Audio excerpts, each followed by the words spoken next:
বাৎসরিক পূজা অনুষ্ঠানে সবাই ইব্রাহিমরে ধরছে, ইব্রাহিম চল আমরা পূজা দিতে যাব। সাইয়েদনা ইব্রাহিম ফানাযারা নাযরাতান ফিন নুজুম, তাকালেন আকাশে আর বললেন ইন্নী সাকিম, আমি যেতে পারবো না, অসুস্থ। আমি কি আসলে সুস্থ ছিলেন? তো অসুস্থ বললেন কেন? কারণ অসুস্থতা দুই ধরনের, একটা শারীরিক আর একটা সাইয়েদনা ইব্রাহিম মানসিকভাবে প্রচন্ড বিপর্যস্ত ছিলেন, অসুস্থ ছিলেন। এর কারণ গোটা উম্মত মূর্তির পূজা করে, এই দৃশ্য দেখে কোনো নবী মানসিকভাবে সুস্থ থাকতে পারে? উনি বললেন আমি অসুস্থ, তোমরা যাও। সবাই বলল ঠিক আছে আমরা যাই। ইব্রাহিম তুই আমাদের ঘরের মূর্তিগুলারে পাহারা দে। মূর্তি পাহারা দেওয়ার জন্য কারে পাওয়া গেছে?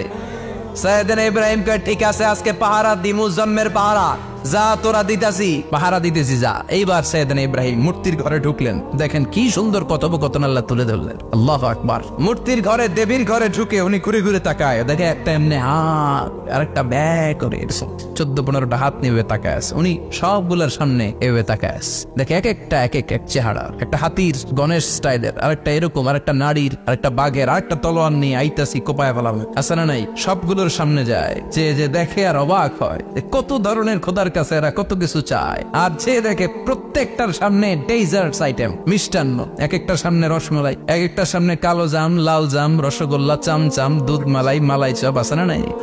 জিব্বায় পানি চলে আসছে নাকি? তো সাইয়েদনা ইব্রাহিম অবাক, কিরে এত মূর্তি, এত ডিজাইন, এত ভাবে এরা অঙ্গভঙ্গি করে আছে, এত খাবার দেয়া, খায় না কেন? সাইয়েদনা ইব্রাহিম ভাবলেন মনে হয় নাগাল পাই না, আমি একটু তুল্লা ধরি। উনি রসমালাইয়ের বাটিটা নিয়ে যেটা হা করে আছে ওইটার সামনে যায়, কয় খা। কি কয়? বানাই করতেছি মনে হয়। ফারাগা ইলা আলিহাতিহিম, মূর্তিগুলোর কাছে গেলেন, ফাকালা আলা তাকুলুন, খাবি না? খাবি না দাঁড়া, আমি গেছি খা, কোরআন থেকে বলছে, ঠিক কিনা? উনি ভাবলেন ওরা হয়তো খেতে পারে না, নাগাল পাচ্ছে না, কিংবা আমারে দেখে লজ্জা পাচ্ছে। নিচ থেকে রসমালাইয়ের বাটি তুলে ধরলেন, উনি বললেন খা, আর ওগুলা কয় হা হা করে নিচ্ছে, নড়েও না সরেও না। উনি মুখের সামনে তুলে ধরে বললেন আলা তাকুলুন, খা। সবগুলার সামনে গেলেন, খা খা, কেউ খায় না, ওগুলো হা করে আছে। সাইয়েদনা ইব্রাহিম বললেন খা, কেউ কথা কয় না। উনি বললেন খাবি না কেন? তাইলে কথা ক। এই যে কষ্ট করে উড়াইলি, মুখের সামনে দিলাম, খাবি না কেন? কথা বল। আলা তাকুলুন, খাবি না কেন? কথা বল। মা লাকুম লা তাতাকাল্লামুন, খাবি না কেন? মা লাকুম লা তানতিকুন, হয় খা নয় কথা ক। বলতেই লাগলেন খা খা, প্রত্যেকটা মূর্তির সামনে গেলেন, খা, ওগুলো করে আছে হা, কোনো কথা কয় না। কয় কেন খাবি না? তাইলে কথা ক। খায়ও না, কথাও কয় না। আপনার ছেলে বায়না ধরছে আব্বা চানাচুর খাও, কি খাম? চানাচুর কিনে দিলেন, এই নে চানাচুর, এখন চানাচুর খায় না। কিরে বাপ খাবি না কেন? কথাও কয় না, খায়ও না, কথাও কয় না। এখন বাকি আছে কোনটা? কথা কর। ফারাগা আলাইহিম দারবাম বিল ইয়ামিন, ডান হাতে কোপানো শুরু করলেন, ইচ্ছা মতো খুশি কিল মারতে মারতে মূর্তিগুলার সাইজ। ফারাগা আলাইহিম দারবাম বিল ইয়ামিন, এক একটা নবীর হাতে জান্নাতি শক্তি দিয়েছে কে? খা নাইলে কথা ক। খায় না, কথাও কয় না, বাকি আছে মায়ের। মারতে শুরু করলেন, মারতে মারতে সব শেষ। তারপরে খুঁজে পেলেন একটা কুড়াল। কি পেলেন? কুড়াল দিয়ে মারতে আরো সুবিধা, খালি এটারে এভাবে মারে, ওইভাবে মারে। মারতে মারতে যতগুলো মূর্তি ছিল সবগুলো মেরে বড় মূর্তিটার গায়ে মারতে যাবে, in the meantime stop, কয় না এটারে মারুম না। ফাজআলাহুম জুদাদান, সবগুলার টুকরা টুকরা, ইল্লা কাবীর আল্লাহুম, বড়টা ছাড়া ওইটারে রেখে দিলেন। আর বুদ্ধি করে কুড়ালটারে বড়টার কান্দে ঝুলাইয়া দিলেন, বড় মূর্তিটার কাঁধের মধ্যে ঝুলাই দিলেন। ঘটনাটা সুন্দর হয়েছে না? এখন কেমন যেন মনে হয় এটা কুপাইয়া দাঁড়া রয়েছে বাবার বেটার মতো। বড় পূজার শেষ, পূজার দিনক্ষণ শেষ। বিকেল বেলা পূজা মণ্ডপ থেকে সব এসে দেখে সর্বনাশ। পাহারাদার ইব্রাহিম কই, আনতা ফাআলতা হাযা বিআলিহাতিনা ইয়া ইব্রাহিম। ইব্রাহিম সর্বনাশ কে কইছে? তুই কইছত নি? কই আইনো, বড়টাই কইছে, ওইটারে জিজ্ঞেস করো। বল ফাআলাহু কাবীরুহুম হাযা ফাসআলুহুম ইন কানু ইয়ানতিকুন, কোরআন থেকে বলছে, আমি করি নাই। ওই দেখ কুড়ালটা কার কান্দে? বড়টার কান্দে, ওইটারে জিগা। সবাই কই খাইছে। সবাই বলে ইব্রাহিম তুমি কি জানো না এগুলো কথা বলে না? সাইয়েদনা ইব্রাহিম বলে যে এটা কথা কয় না, ওইটার পূজা করস কেন? যেটা কথা বলে না, যেটা নিজেরাই নিজেদেরকে মায়ের থেকে বাঁচাতে পারে না, নিজেরাই নিজেদেরকে রক্ষা করতে পারে না, তোরে কিভাবে রক্ষা করবে? এগুলোর পূজা কেন করিস? ফাবুহিতাল্লাযী কাফার, কারো কোনো জবাব নাই, লাজা। সবাইকে ইব্রাহিম তুই বড্ড বেড়ে গিয়েছিস, তোরে নমরুদের কাছে নেওয়া হবে, রশি দিয়ে পেঁচিয়ে নমরুদের কাছে নেওয়া হলো। নমরুদের নাম শুনছেন? শোনেন নাই বোধহয়, শোনেন নাই? পৃথিবীতে 4 জন বাদশা ছিল, যারা গোটা বিশ্বের বাদশা, গোটা বিশ্বের। 2 জন কাফের, 2 জন মুমিন। মুসলমানের একজন হচ্ছে জুলকারনাইন, আরেকজন হচ্ছে সাইয়েদনা সুলাইমান। কাফেরের একজন হচ্ছে বাখতানাসার, আরেকজন হচ্ছে নমরুদ। এই নমরুদের কাছে নিয়ে যাওয়া হলো রশি দিয়ে বেঁধে। এবার নমরুদের সাথে কি ডায়ালগ মারছে এটা তো আর কোরআনে নাই, কথা কও। এটাও আছে। নমরুদ বলে ইব্রাহিম শুনলাম তুমি নাকি আমাদের খোদাগুলোরে মারছো, তুমি নাকি কোন আল্লাহর ইবাদত করো, তুমি নাকি কোন নতুন রবের তথ্য নিয়ে আমাদের বাবেল নগরীতে আগমন করেছো।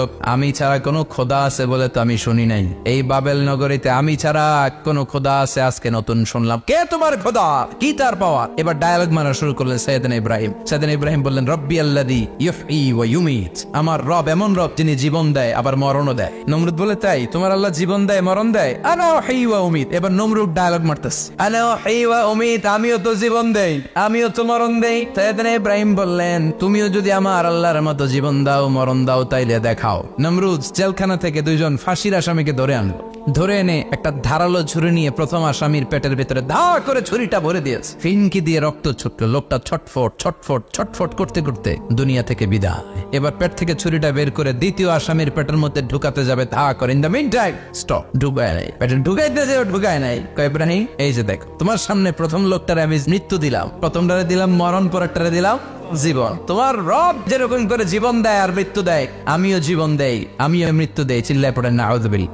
সাইয়েদনা ইব্রাহিম বিপদে পড়ে গেলেন, তাই তো আসলেই তো প্রথম লোকটারে মৃত্যু দিল, দেয় নাই? কথা কর, ছুরি মেরে রক্ত বের করে ওর মৃত্যু দেয় নাই? পরের লোকটারও একই ভাবে মৃত্যু দিতে যে সেখান থেকে বাঁচিয়ে জীবন দিল, বেজাল আছে না নাই? এবার সাইয়েদনা ইব্রাহিম বলে ফাইন্নাল্লাহা ইয়াতি বিশ-শামসি মিনাল মাশরিকি ফাতি বিহা মিনাল মাগরিবি ফাবহিতাল্লাযী কাফার। সাইয়েদনা ইব্রাহিম বললেন বুঝলাম তুমি আমার আল্লাহর মতো জীবন দাও, বুঝলাম তুমি আমার আল্লাহর মতো মরণ দাও, কিন্তু নমরুদ খেয়াল করে শোনো, আমার আল্লাহ প্রতিদিন সকাল বেলায় পূব আকাশ থেকে জল জলে সূর্যটা উঠায়। তোমার যদি এরকম কোন ক্ষমতা থাকে তুমি আগামীকাল সকাল থেকে পূর্ব দিক থেকে সূর্য না উঠিয়ে পশ্চিম দিক থেকে সূর্যটা উঠাও। ফাবহিতাল্লাযী কাফার। এবার ধরা গেছে, এবার জায়গার মধ্যে ধরা, একেবারে স্টপ, লা জবাব। নমরুদের মুখে কোনো জবাব নাই। এবার নমরুদের মেজাজ নরম নাকি গরম? কথা কন। গরম মেজাজ নিয়ে কয় হাররিকু, এটারে আগুনে জ্বালা, এটারে আগুনে ফেল। নমরুদ বুঝে নাই যে আগুনের মালিক কে। বিশাল আগুনের কুণ্ডলি পাকিয়ে সাইয়েদনা ইব্রাহিমকে আগুনের মধ্যে ফেলে দেয়া হলো। হাতের মধ্যে রশি, পায়ের মধ্যে রশি, সারা দেহের মধ্যে রশি পেঁচিয়ে আগুনের কুণ্ডলিতে ফেলে দেয়া হলো। মুহূর্তের মধ্যে আগুনের প্রজ্বলন শক্তি ওই রশিগুলোকে জ্বালিয়ে পুড়িয়ে সারখার করে দেয়, কিন্তু সাইয়েদনা ইব্রাহিমের দেহের একটা পশমও জ্বালায় না। যে রশি দিয়ে টাইট করে বাঁধছে ওনার দেহের সাথে লাগানো টাচ করা রশি, ওই রশি জ্বলে যায়, কিন্তু সাইয়েদনা ইব্রাহিমের পশম জ্বলে না। চিল্লায় পড়েন আল্লাহু আকবার। সাইয়েদনা ইব্রাহিম বসে রইলেন। নমরুদ কয় আরো আগুন জ্বালা, এলাকার বড় বড় গাছগুলো তক্তাগুলো কেটে আগুনের কুণ্ডলিতে ফেল। তক্তা লাকড়িগুলো আগুনের কুণ্ডলিতে ফেলা মাত্র দাউ দাউ করে লাকড়িগুলোকে তক্তাগুলোকে আগুন জ্বালিয়ে দেয়, কিন্তু সাইয়েদনা ইব্রাহিমকে জ্বালায় না। সুবহানাল্লাহ। আগুনের মালিক কে? ওই আল্লাহ আজও আছে না নাই? তিনি আগুনটা অর্ডার করলেন, সৃষ্টির শুরু থেকে তোকে একটা ধর্ম দিয়েছি, সব জ্বালিয়ে দেয়া, পুড়িয়ে দেয়া, আজকে কয়েকদিনের জন্য তোর ধর্মটাকে আমি স্টপ করে দিলাম। চিল্লায় পড়েন আল্লাহু আকবার। قُلْنَا يَا نَارُ كُونِي بَرْدًا وَسَلَامًا عَلَى إِبْرَاهِيمَ। আল্লাহ বললেন আগুন খবরদার, আমার ইব্রাহিমের গায়ের যেন পশম না পুড়ে যায়, কারণ ইব্রাহিমের সন্তান হবে ইসমাইল, আর ওই ইসমাইলের বংশে আমি পাঠাবো আখিরি জামানার পয়গম্বর। ইব্রাহিমের জন্য কিছু না হয়, কোন ইবারদা ঠান্ডা হয়ে যা, কি হয়ে যা, কিন্তু এত বেশি ঠান্ডা পাবি না যাতে ইব্রাহিমের সর্দি না লেগে যায়। সুবহানাল্লাহ। আগুন বলে আপনি বললেন কোন ইবারদা ঠান্ডা, আবার কোন এত ঠান্ডা হবি না যাতে সর্দি না লাগে, কেমন ঠান্ডা হবো? আল্লাহ বললেন সালামান আলা ইব্রাহিম, সালাম হয়ে যা, শান্তির গুলবাগিচা হয়ে যা, এয়ার কন্ডিশন নাতিশীতোষ্ণ হয়ে যা। চিল্লায় পড়েন আল্লাহু আকবার। 40 দিন ছিলেন এই আগুনের কুণ্ডলিতে, কিচ্ছু হয় নাই। সুবহানাল্লাহ পড়বেন না? শেষ জীবনে উনি ওনার নাতিপুতিদের সাথে গল্পের সময় বলতেন যে আমার জীবনে সবচেয়ে আরামদায়ক সময় কাটিয়েছি আমি ইব্রাহিমের আগুনের, নমরুদের আগুনের কুণ্ডলির ভেতরে থেকে। চিল্লায় এখন সুবহানাল্লাহ। তার মানে পুরো আগুনের কুণ্ডলির গোলবাগিচা বানিয়ে দিয়েছে কে? ওনার জীবনের শ্রেষ্ঠ সময় নাকি এটা, সবচেয়ে আরামসে নাকি কাটিয়েছে এই আগুনের কুণ্ডলির ভেতরে। চিল্লায় পড়েন আল্লাহু আকবার। এবার আল্লাহ ডেকে বলেন নমরুদ অনেক হয়েছে, আর না, অনেক চান্স তোমারে দিছি আমি, অনেক সার দিছি, মাগাব ছেড়ে দিব না। আল্লাহ কি দেয়? ছাড় দেয়, ছেড়ে দেয় না। মনে থাকবে? আল্লাহ বলে তোরে মারতে আমার কামান লাগবে না, গোলা লাগবে না, ফেরেশতা লাগবে না, তলোয়ার লাগবে না, নমরুদ তোরে মারবো আমি ল্যাংড়া মশা দিয়া। ফারসালাল্লাহু তাআলা বাউদা, আল বাউদাতু জুনদুম মিন জুনুদিল্লাহ। এই মশাগুলো আল্লাহর সৈনিক। কথা কন, এই মাছিগুলো আল্লাহর সৈনিক, এই সাপ আর ব্যাঙগুলো আল্লাহর সৈনিক, এই বাতাস আল্লাহর সৈনিক, এই মাটি আল্লাহর সৈনিক। মাটি যদি কাঁপাকাঁপি শুরু করে বসে থাকা যাবে? কথা কন, ভূমিকম্প হইলে সব দৌড়াদৌড়ি আছে না নাই? আগুন লাগলে দুর্ঘটনা আছে না নাই? বাতাস যদি 70 থেকে 80 কিলোমিটার বেগে ছুটে আসে দুর্ঘটনা আছে না নাই? ফারসালাল্লাহু বাউদা, আল্লাহ একটা ল্যাংড়া মশা পাঠালেন। এই ল্যাংড়া মশা নাকের ভেতর দিয়ে ঢুকে মস্তিষ্কের মাঝখানে যে কামড়াতে শুরু করেছে। মশার কেমন খাইছেন না আপনারা? শীতকালে যখন আমরা কম্বল মোড়া দিয়ে ঘুমাই, কানের সামনে নমরুদের পূজা করতো আর বলতো নমরুদ সবচেয়ে বড় খোদা, নমরুদ সবচেয়ে। এখন খোদা কি করে? ড্যান্স দেয়, চিল্লা। এখন কি দেয়? এবার নমরুদ বাঁচার জন্য মাথার মধ্যে আঘাত করে, কিন্তু মশা বের হয় না। চিল্লায় আওয়াজ করে উত্তরে বলেন, মশা ঢুকছে কার অর্ডারে? এই মশা বেরোবেও কার অর্ডারে? মাথার মধ্যে আঘাত করে, খুশি মারে, কিল মারে, কিন্তু মশা বের হয় না। এবার আশেপাশের যারা আছে খাদেম খুদ্দাম কয় তোরাও খুশি মার। খাদেম খুদ্দাম মনে মনে কয় আজীবন অনেক মারছস, আজকে আমরা মারুম। সুযোগ পায়া কিলের উপর কিল আর খুশি। আজীবন অনেক কাজ করাইছিস আমাদেরকে দিয়ে, অনেক জুলুম করেছিস, আজকে সুযোগ পেয়েছে মতো মাইরা লই। খাদেম খুদ্দাম ওরাও কিল খুশি। ঘুষাইতে ঘুষাইতে চেহারার মানচিত্র পাল্টাই দিছে, মাগার মশা বের হয় না। এই মশা ঢুকছে কারা দেশে? কথা কন, এই মশাটা যদি বেরোতে হয় অর্ডার লাগবে একজনের। চিৎকার করে বলেন, তিনি কে? নিজেও মারে বেরোয় না, খাদেম খুদ্দামরা মাথার মধ্যে কিল খুশি মারে বেরোয় না। নমরুদ কয় এবার আমারে জোতা মার। কি মার? আমরা পরি প্লাস্টিকের জুতা, বাটার জুতা, অ্যাপেক্সের জুতা। আগে পড়তো খরমের জুতা। খরমের জুতা বানাই কি দিয়া? কথা কন। এবার কাঠের জুতা দিয়া খাদেম খুদ্দামরা মাথার মধ্যে বাড়ি। পিটাইতে পিটাইতে মাথাটাকে ফাটিয়ে রক্তাক্ত করে জামিনের মধ্যে নমরুদরে শুইয়ে দিয়েছে। আর আল্লাহর সৈনিক সেই বাউদা মশা নাকের ভেতর থেকে শূন্যে উড়াল মেরেছে। চিল্লায় পড়েন আল্লাহ। তার মানে এত শক্তিশালী হয়েও, গোটা বিশ্বের রাজা হয়েও নমরুদের ক্ষমতা নমরুদরে বাঁচাতে পারে নাই। চিল্লায় পড়েন ঠিক কিনা? এজন্য ক্ষমতা কাউরে বাঁচাতে পারে না, দাপট কাউরে বাঁচাতে পারে না, অহংকার কাউরে বাঁচাতে পারে না, সৈন্যবাহিনী কাউরে বাঁচাতে পারে না। বাঁচাতে পারে একজন। চিৎকার করে বলতে হবে, তিনি কে? নমরুদ বলে ইমান ছেড়ে দাও, তা না হলে আগুনে ফেলবো। সাইয়েদনা ইব্রাহিম বলে জীবন যাবে কিন্তু ইমান যাবে। তার মানে আগুনের পরীক্ষায় পাস। চিল্লায় বলেন, আগুনের পরীক্ষায়। পরীক্ষা নাম্বার 2, একটার পর একটা পরীক্ষা দিতে আল্লাহ শুরু করলেন। আল্লাহ বললেন, ইব্রাহিম যাও, কলিজার টুকরা সন্তানকে আর হাজারকে, আমরা ওনারা ডাকি বিবি হাজারা, আমরা কি ডাকি বাংলাদেশে? আসলে নাম কি? হাজার। যাও তোমার স্ত্রী হাজারকে আর ইব্রাহিমকে মক্কার ধুধু প্রান্তরে ফেলে দিয়ে আস। ওখানে মানুষ নাই, প্রাণী নাই, জনমানব শূন্য। দেখি আমার কদ্দুর ভালোবাসো। বলতে দেরি 2 শব্দ রায় মরুভূমিতে ফেলে দিয়ে আসলেন। তার মানে পরীক্ষা নাম্বার 2তেও, কথা বলেন, 2তেও। পরীক্ষা নাম্বার 3, আল্লাহ বললেন, ইব্রাহিম দেখি তোমার হৃদয়ে আমার জায়গা কতটুকু। যাও কলিজার টুকরা সন্তান ইসমাইলের গলার মধ্যে তলোয়ার লাগাও। সাইয়েদনা ইব্রাহিম বিয়ে করার পর থেকে আল্লাহর কাছে চাইতে চাইতে শেষ, মাগা সন্তান হয় না। ওনার প্রথম সন্তানটা হয়েছিল সাইয়েদনা ইসমাইল যখন জন্মগ্রহণ করেছে। ইব্রাহিমের বয়স ছিল 86 বছর। সুবহানাল্লাহ কইতে মনে চায় না? এলাকায় আসেনি 86 বছর বয়সে সন্তান হয়েছে? হ্যাঁ, এরকম শক্তিশালী পুরুষ কেউ আছে? 86 বছর বয়সে তো হাঁটতেই পারে না। কথা কর। সাইয়েদনা ইসমাইলকে যখন আল্লাহ তাআলা সাইয়েদনা ইব্রাহিমকে উপহার দিয়েছেন, তখন সাইয়েদনা ইব্রাহিমের বয়স, চিল্লায় বলেন কত?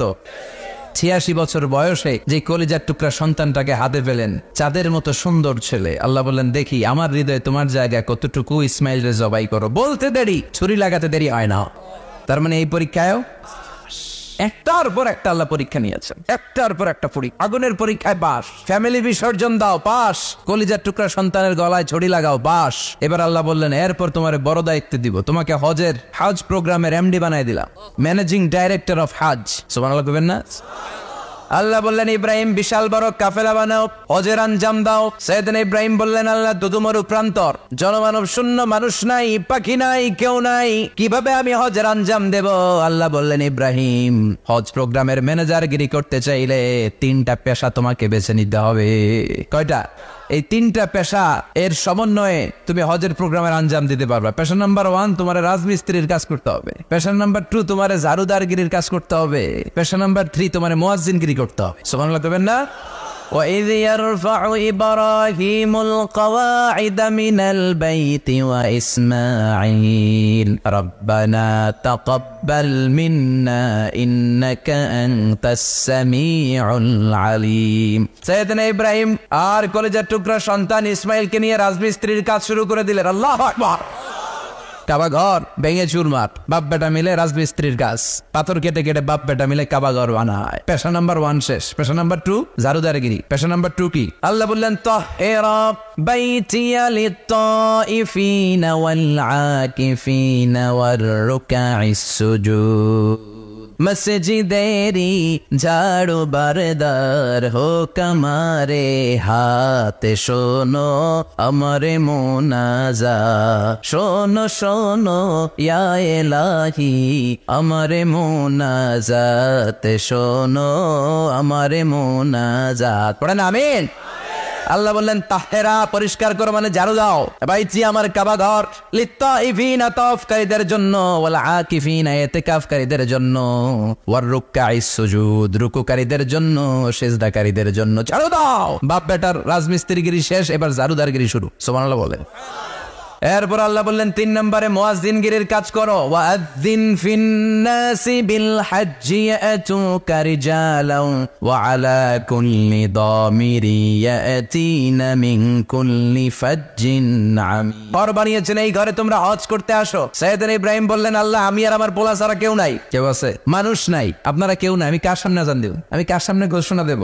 আল্লাহ মানুষ নাই, প্রাণী নাই, পাখি নাই, দৃশ্যমান কিছু নাই, কোথায় আমি ঘোষণা দেব?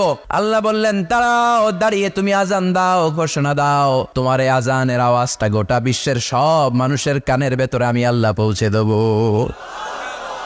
আযিন ফিন-নাস বিল হজ, হজের আজান দাও। উনি আজান দিলেন আইয়ুহান নাস ইত্তাখাযাল্লাহু বাইতান ফাহুজ্জু। আল্লাহ একটা ঘর বানিয়েছে, যাদের সামর্থ্য আছে হজে আসো। সুবহানাল্লাহ পড়েন। তৎকালীন সময়ে গোটা বিশ্বে যারা ছিল সবার কানের ভেতরে এই ঘোষণাটা মানে আজানটা পৌঁছে দিয়েছে কে? আমরা তখন ছিলাম পৃথিবীতে, কইছিলাম ফি আলামিল আরওয়াহ, রূহের জগতে। রূহের জগতেও আল্লাহ তাআলা আমাদের কানে পৌঁছে দিয়েছেন। রূহের জগতে থেকে এই আজান শুনে আমরা যারা লাব্বাইক বলার সুযোগ পেয়েছি তাদেরকে এই দুনিয়াতে হজের নসিব আল্লাহ করে দিবেন। তার মানে হজ প্রোগ্রামের ম্যানেজার। সুবহানাল্লাহ পড়েন। পরীক্ষা কারে কয়? কত প্রকার কি কি। হজ প্রোগ্রামের ম্যানেজার বানাইলেন, ম্যানেজিং ডাইরেক্টর, মহাব্যবস্থাপক। হজের আঞ্জাম দাও, আর হজের আঞ্জাম দিতে যে তোমাকে প্রথমে রাজমিস্ত্রির কাজ করা লাগবে 5, ঝাড়ুদার গিরির কাজ করা লাগবে 5। আল্লাহর নবী উলুল আজমি মিনার রাসূল মসজিদ ঝাড়ু দেয় না, আমরা মসজিদ পরিষ্কার করতে চাই না, আছে না নাই? বালু দেখলে মুয়াজ্জিন রে গালি, কথা কন। মসজিদে ময়লা দেখলে খাদেমের 14 গোষ্ঠী উদ্ধার করে ছাড়ে, আর নিজে পশ্চিম দিকে পড়ে আসারও খায়, আছে না নাই? মসজিদ ঝাড়ু দেয় শুধু মুয়াজ্জিনের কাজ, খাদেমদারের কাজ। মসজিদ পরিষ্কার রাখা আমাদের সবার কাজ। চিল্লায় এখন ঠিক কিনা? যাদের অন্তরে জ্বালা যন্ত্রণা, যাদের দোয়া কবুল হয় না, আপনি মসজিদ ঝাড়ু দিয়ে দেখেন মুহূর্তে দোয়া কবুল হয়ে যাবে। অন্তরের জ্বালা যন্ত্রণা দূর হয়ে যাবে, অন্তরের অহংকার নিমিষে কেটে যাবে। তার মানে আল্লাহ বললেন রাজমিস্ত্রি হও, সেটাও হলেন, ঝাড়ুদার হও, সেটাও হলেন, আজান দাও, সেটাও হলেন। তার মানে হজের যে পরীক্ষা নিলেন এটাতেও, কথা কন, শুনতেছেন? 4টা ভয়ঙ্কর পরীক্ষা নিলেন, 4টাতে পাস। পরীক্ষা নাম্বার 5। আল্লাহ বলেন ইব্রাহিম বয়স কত? সাইয়েদনা ইব্রাহিম বললেন 80 বছর। আল্লাহ বললেন নিজ হাতে নিজের সুন্নতে খাতনা সেরে দাও। সহিহ বুখারীর বর্ণনা, ইখতাতানা সাইয়েদনা ইব্রাহিম আলাইহিস সালাম ওয়া হুয়া ইবনু 80 সানা বিল কাদুম। বুখারীর বর্ণনা 80 বছর বয়সে কুঠার দিয়ে লজ্জাস্থানের সামনের চামড়াটা কেটে নিজ হাতে নিজের সুন্নতে খাতনা সেরেছেন। এমনি এমনি আল্লাহর প্রিয় হন নাই, এমনি এমনি গোটা বিশ্বের মানুষদের লিডার হন নাই। পরীক্ষার পর পরীক্ষা দিয়ে তিনি আল্লাহর সম্মানের চেয়ারে আসীন হয়েছেন। চিল্লায় বলেন ঠিক কিনা? এজন্য আল্লাহ বললেন ওয়াইয ইবতালা ইব্রাহিমা রাব্বুহু বিকালিমাতিন ফাতাম্মাহুন্না ক্বালা ইন্নী জাঈলুকা লিন-নাসি ইমামা। ও নবী, স্মরণ করুন সেই সময়ের কথা যখন আমি আমার খলিল ইব্রাহিমকে অনেকগুলো পরীক্ষা নিয়েছিলাম, আর প্রতিটি পরীক্ষায় আমার খলিল সফলতার সাথে উত্তীর্ণ হয়েছিল। ফলাফল স্বরূপ আমি ইব্রাহিমকে জানিয়ে দিলাম, যাও ইব্রাহিম, গোটা বিশ্বের মানুষের জন্য তোমার নেতা বানাইয়া দিলাম। তিনি আমাদের নেতা, leader of the all human being on earth. পৃথিবীতে যারা আছে সবার নেতা। চিল্লা এখন ঠিক কিনা? এত বরকতের মানুষ, এত বরকতের ফ্যামিলি, ওনার ফ্যামিলি যেখানে তাকিয়েছে ওইখানে বরকত, যেখানে পা লেগেছে ওইটা বরকত, যেই মাটিতে হাত দিয়েছে মাটিটারে সোনা বানিয়ে দিয়েছে কে? আল্লাহ। সাইয়েদনা ইব্রাহিমের পা লেগেছিল একটা পাথরে, ওই পাথরটারে মুসল্লা বানিয়ে দিল কে? ওয়াত্তাখিযু মিন মাকামি ইব্রাহিম মুসাল্লা। আল্লাহ বললেন ইব্রাহিমের দাঁড়ানোর জায়গার পাথরটারে তোমরা মুসল্লা বানিয়ে নাও। হজ করছেন কারা কারা দেখি, অথবা উমরা, আরো বাড়ছে উমরা করতে, মাশাআল্লাহ। যাদের হাত ওঠে নাই এরাও যেন আল্লাহ অতি শীঘ্রই হজ করতে পারে, উমরা করতে পারে। আহারে কি বরকতের জায়গা, আল্লাহ বারবার নসিব করো তুমি। কি বরকতের জায়গা। প্রতিদিন 120টা রহমত নাজিল হয় এই কাবা ঘরকে কেন্দ্র করে। 60টা রহমত যারা খালি তাওয়াফ করে, এই তাওয়াফের ইবাদতটা ওই জায়গা ছাড়া পৃথিবীর কোথাও করা যায়? কথা বলেন। এজন্য 60টা রহমত যারা তাইফিন তাওয়াফ করে, আর বাঈনা লিল মুসাল্লিন, আর 40টা রহমত যারা কাবা ঘরে নামাজ পড়ে। 40 আর 60 100, বাকি রইল কয়টা? ওয়ালা 20 লিন-নাযিরিনা ইলাল কাবা। বাকি 20টা যারা তাওয়াফও করে না, সালাতও পড়ে না, খালি কাবা ঘরের দিকে তাকায় থাকে। কাবা ঘরের দিকে ফেল করে তাকায় থাকলো, আমলনামায় 20টা রহমত নাজিল করে কে? এত বরকতের ফ্যামিলি। সাইয়েদনা ইব্রাহিম সন্তান হলো ইসমাইল, স্ত্রীর নাম হাজার। 3 জনের ফ্যামিলি, চিল্লায় বলেন কয়জন? এই 3 জনের ফ্যামিলির এত বরকত, যেই জায়গায় হাত লেগেছে জায়গাটারে বরকতময় করেছে কে?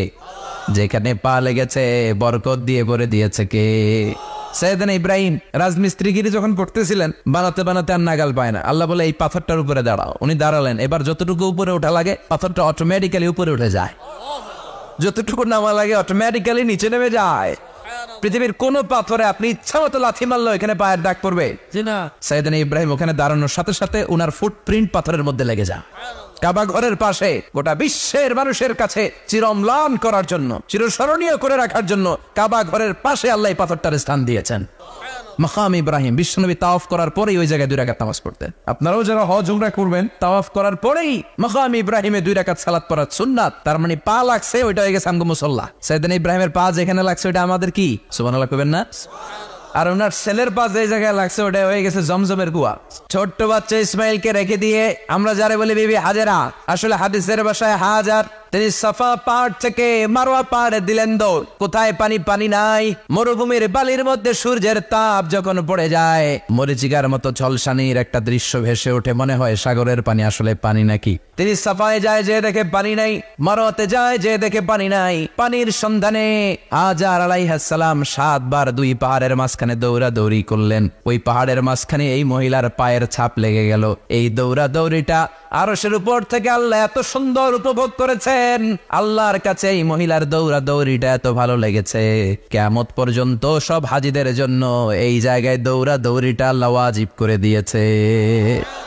এই জায়গায় দৌড়াদৌড়ি না করলে হজ হবে না, উমরা হবে না। এই দৌড়াদৌড়িটা, মহিলাটার স্যাক্রিফাইস, হৃদয়ের আবেগ আর ভালোবাসাটা আল্লাহর কাছে এত পছন্দনীয় হয়েছে, কিয়ামত পর্যন্ত আল্লাহ চান সবাই দৌড়াবে, আমি উপর থেকে দেখবো। ওয়াজিব করে দিলেন। যার পা যেই জায়গায় লাগছে খালি বরকত। হঠাৎ কল কল কল কল আওয়াজ শুনতে পেলেন। সাফা মারওয়া থেকে দৌড়ে আসলেন কাবার কাছে। এসে দেখলেন ফেলে রাখা দুধের বাচ্চা ইসমাইলের পায়ের ধাক্কায় জমিন থেকে পানি বের হতে শুরু করেছে। কল কল কল কল আওয়াজ। ওনারা আরবি ভাষা জানতেন না। সাইয়েদনা ইব্রাহিম, ইসমাইল, হাজার এরা সুরিয়ানি ভাষার মানুষ ছিলেন। সুরিয়ানি ভাষায় উনি বসে পানি যাতে মরুভূমির বালুতে লেগে শুকিয়ে না যায়, বালু দিয়ে বাঁধ দিতেছে। আমরা বাঁধ দেই না পানি আটকানোর জন্য? দেখেন নাই মনে হয়? দেখেন নাই? পানি আটকানোর জন্য বাদ দেই আমরা। হাজার এসে বালু দিয়ে বাদ দিতেছে নিজে নিজে, আর নিজের সুরিয়ানি ভাষায় বলতেছে জাম জাম মানে থাম থাম, পানি যাস না তুই। জাম মানে কেফ কেফ, স্টপ স্টপ, থাম থাম, আর পানি চলে যাস না, থাম থাম। ওনার মুখ নিঃসৃত এই জাম জাম শব্দ দুইটা আল্লাহ এত পছন্দ হয়েছে, কিয়ামত পর্যন্ত আল্লাহ এই কুয়ার নাম জামজামের কুয়া করে দিয়েছে। বরকত আর বরকত। ছেলেকে মিনার প্রান্তরে রেখে জবাইয়ের দৃশ্যটা আল্লাহর ভালো লেগেছে। কিয়ামত পর্যন্ত ঈদুল আজহাতে সবাই আমরা প্রাণী শুইয়ে এরকম জবাই করব, এটা আল্লাহ ওয়াজিব করে দিয়েছে।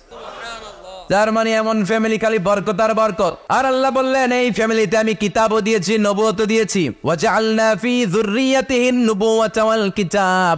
সাইয়েদনা ইব্রাহিমের ফ্যামিলির ভেতরে আমি নবুয়ত দিয়েছি, কিতাব দিয়েছি। এই পৃথিবীতে যত নবীর নাম আপনি বলবেন সবগুলো সাইয়েদনা ইব্রাহিমের নাতিগুতি। লক্ষাধিক নবী পৃথিবীতে, 5-7 জন ছাড়া। কজন ছাড়া? উপরের 5-7 জন ছাড়া যত নবী আপনি নাম বলতে পারবেন, যাদের নাম জানি কিংবা জানি না, সব সাইয়েদনা ইব্রাহিমের বংশধর, ওনার নাতিপুতি। ওনার আল্লাহ 86 বছর বয়সে দিলেন সাইয়েদনা ইসমাইল আলাইহিস সালামকে। ওনার বয়স যখন 100 তখন দিলেন সাইয়েদনা ইসহাক আলাইহিস সালামকে। তাহলে ওনার প্রথম ছেলের নাম? দ্বিতীয় ছেলে আওয়াজ করে বলেন, প্রথমটা, দ্বিতীয়টা ইসহাক। দুর্ভাগ্যজনক হলেও সত্য, ইসমাইলের চেনে কোন নবী আল্লাহ দেন নাই, কোন নবী নাই। সব নবী এই চেনে হাজার হাজার লক্ষাধিক নবী খালি ইসহাকের বংশে নামে। এই বংশে কোন নবী নাই। আর এই বংশের নবীরা প্রজন্মের পর প্রজন্ম একে অপরকে বলে যায়, সব শেষে কিন্তু একজন নবী আসবে, এটা হবে শ্রেষ্ঠ নবী, বিশ্ব নবী, ঠিক কিনা? একের পর এক নবুয়ত আল্লাহ এই চেনে দিলেন। ইসহাকের চেইনে, সাইয়েদনা ইসমাইলের চেইনে কোন নবী নাই। এত নবী এখানে এসেছে, এরা ভেবেই নিয়েছে ওই যে শেষ নবী, যেটা শ্রেষ্ঠ নবী, এটা ওইখানে আসবে। কিন্তু আস্তে আস্তে হাজার হাজার লক্ষাধিক নবী আল্লাহ এইখানে পাঠিয়ে সাইয়েদনা ঈসা আলাইহিস সালামের পরে আল্লাহ স্টপ মেরে দিলেন। স্টপ মেরে দিয়ে 570 বছর পরে শ্রেষ্ঠ নবীটারে আল্লাহ এই চেনে পাঠিয়ে দিলেন। এজন্য আমরা হচ্ছি বানি ইসমাইল। আমরা কি? বিশ্বনবী হচ্ছেন বানি ইসমাইল, বিশ্বনবী কি? আর এরা হচ্ছেন বানি Israil. Changing the leadership from বানি ইসরাইল টু বানি ইসমাইল। এজন্য অহংকারীদের পরিণাম শুভ হয় না। এরা নবী পেতে পেতে এই প্রজন্ম অহংকারী হয়ে উঠেছিল আর গালি দিচ্ছিল এই চেইনটা আটকুরা চেইন, নবী আসার দিক থেকে এই চেইনে কোনো নবী নাই, সব নবী এই চেইনে আমরা পাই, আর শ্রেষ্ঠ যে নবীটা আসবে সেটাও এই চেইনে আসবে। আল্লাহ কয় না, আমি খেলা উল্টায় দিব, সব নবী এখানে পাঠালেও শেষ নবী আমি এখানে পাঠাবো না। শেষ নবী আল্লাহ তাআলা সাইয়েদনা ইসমাইলের চেইনে পাঠিয়ে দিয়েছেন। চিৎকার করে পড়েন আল্লাহু আকবার। এজন্য সাইয়েদনা ইব্রাহিমের জীবনী থেকে কি কি শিক্ষা গুনতে শুরু করেন? নাম্বার 1, আল জিহাদু দিদ্দা শিরক। ওনার জীবন থেকে প্রথম শিক্ষা হচ্ছে শিরকের বিরুদ্ধে জিহাদ। মুমিনের জীবনে জিহাদ চলবে কিসের বিরুদ্ধে? উনি মূর্তির সাথে আপোষ করে নাই, গাছের সাথে আপোষ করে নাই, মাছের সাথে আপোষ করে নাই, ধ্রুবতারা চাঁদ সূর্যের সাথে আপোষ করে নাই। উনি এক আল্লাহকে খুঁজে পেয়েছে। চিল্লায় বলেন ঠিক কিনা? আল্লাহ সব গুনাহ ক্ষমা করে, শিরকের গুনাহ ক্ষমা করে। 2 নাম্বার শিক্ষা হচ্ছে সত্যকে অন্বেষণ করতে হবে। ওইটা আমার বাবার বিরুদ্ধে যাক, ওইটা আমার দাদার বিরুদ্ধে যাক, ওইটা আমার দলের বিরুদ্ধে যাক, ওইটা আমার মতের বিরুদ্ধে যাক, সত্য যেখানে আমিও সেখানে। চিল্লায় এখন ঠিক কিনা? এটা হচ্ছে সাইয়েদনা ইব্রাহিম আলাইহিস সালামের ঈমানের স্পিরিট। শিরকের বিরুদ্ধে মুমিন জিহাদ করবে, সত্য যেখানে আছে মুমিন তালাশ করে সেটাকে ছিনিয়ে আনবে।